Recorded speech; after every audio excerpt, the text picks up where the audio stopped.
Shalom Aleichem, Kal Kadosh Beruchim Jehu. Une petite réflexion que nous allons partager sur la Haftarah que nous allons réciter Be'ezrat Hashem pour ce Shabbat Vayeshev. Les premières prophéties de Amos donnent les raisons de la chute des royaumes voisins d'Eretz Israël. Ça nous parle particulièrement à un moment où, comme vous le savez, dans l'actualité la plus récente, eh bien, on voit que se profilent à l'horizon des chutes qui se succèdent lorsque le peuple juif accomplit exactement ce pourquoi Dieu l'a mandaté.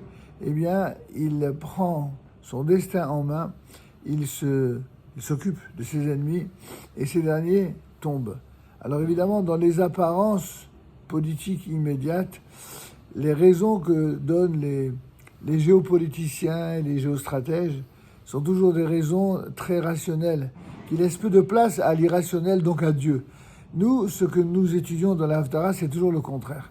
C'est-à-dire plutôt la logique qui sous-tend tous les enseignements des prophéties d'Israël, c'est de comprendre à travers la direction divine de l'histoire comment Dieu agit et réagit aux événements.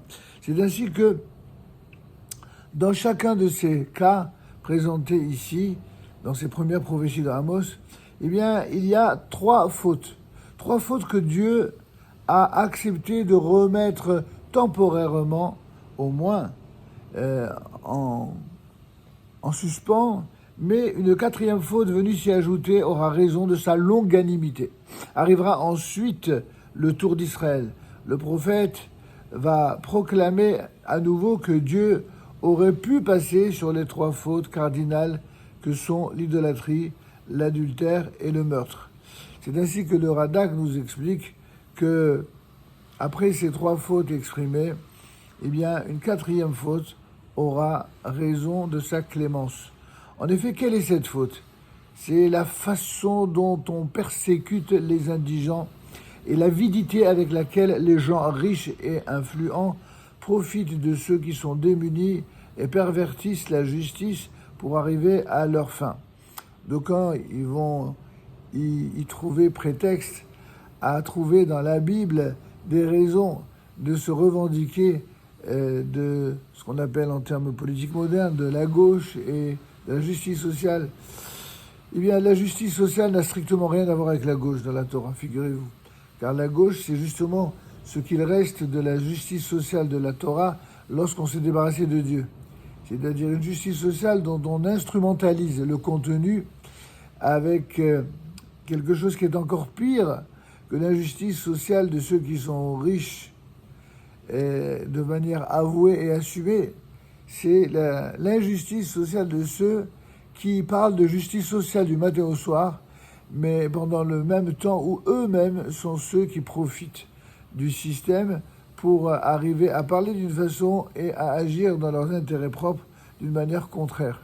C'est ainsi, par exemple, que le prophète va démontrer que ce comportement mènera le peuple à sa perte, car Dieu ne peut supporter qu'on prive les pauvres de leurs droits légitimes pour quelques pièces d'argent, à l'instar, par exemple, de Yosef, des frères de Yosef Hatzadik, qui s'étaient débarrassés de lui en le vendant comme esclave, comme on a vu dans la paracha de Vayeshev, et qu'on va méditer sans cesse à la façon de leur faire mordre la poussière avec cet esprit revanchard, afin que ces influents personnages ne se croient pas trop puissants pour être traînés en justice. Le prophète leur rappelle comment, lorsqu'il l'a voulu, Dieu a balayé les habitants amoréens de Canaan, qui étaient encore plus puissants, afin de donner leur pays à Israël. Si les Canaanim ont perdu la légitimité de leur droit sur la terre, c'est précisément déjà à l'époque en raison de leur manque d'intégrité et de droiture.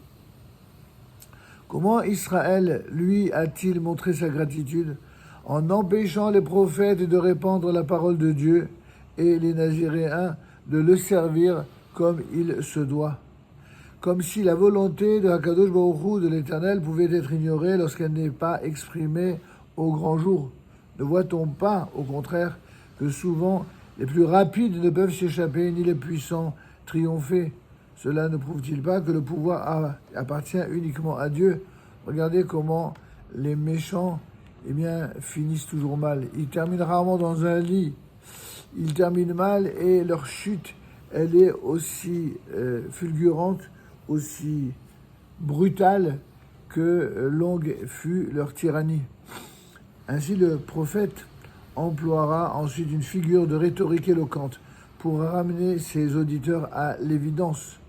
Il fait appel au raisonnement logique qui nous permet de gérer les faits au quotidien. À savoir, si un lion rugit, c'est qu'il a saisi une proie. Si un piège s'élève au-dessus du sol, c'est qu'un oiseau ou un animal s'y est pris et se débat pour se dégager. Ne devrions-nous pas comprendre que par les événements qu'il suscite, eh bien Dieu rugit pour nous inciter au repentir? En fin de compte, toute la réflexion de la Haftara doit nous mener à penser l'histoire du peuple d'Israël, non seulement à travers les différents exils, mais peut-être plus que jamais lors de son retour en terre d'Israël. Tous les événements auxquels nous assistons, auxquels vous assistez tous, doivent nous amener à réfléchir qu'il existe véritablement un Dieu. C'est pas simplement le Dieu des croyants de l'exil, c'est le Dieu des croyants du monde entier, de toutes les croyances, qui, même si parfois elles ont une façon différente d'interpréter la manière de servir Dieu, il y a une chose qui est certaine, les prophéties d'Israël se réalisent toujours. Et ceux qui voudraient véritablement être des géostratèges et des géopoliticiens qui ne se trompent pas, eh bien, devraient s'habituer à étudier un peu plus la Haftara de la semaine, à étudier les prophètes d'Israël, parce que le plus sûr moyen de ne pas se tromper dans les prédictions concernant le peuple juif, Israël et l'ensemble des nations, c'est précisément d'être à l'écoute des enseignements des prophéties d'Israël, ce à quoi évidemment nous vous invitons chaque semaine et que nous continuerons avec l'aide de Dieu aussi longtemps que la grâce de Dieu nous en donnera la force, la santé, les moyens et surtout la clairvoyance. Amen, Kenny Hasson, Shabbat, Shalom, Umevolach.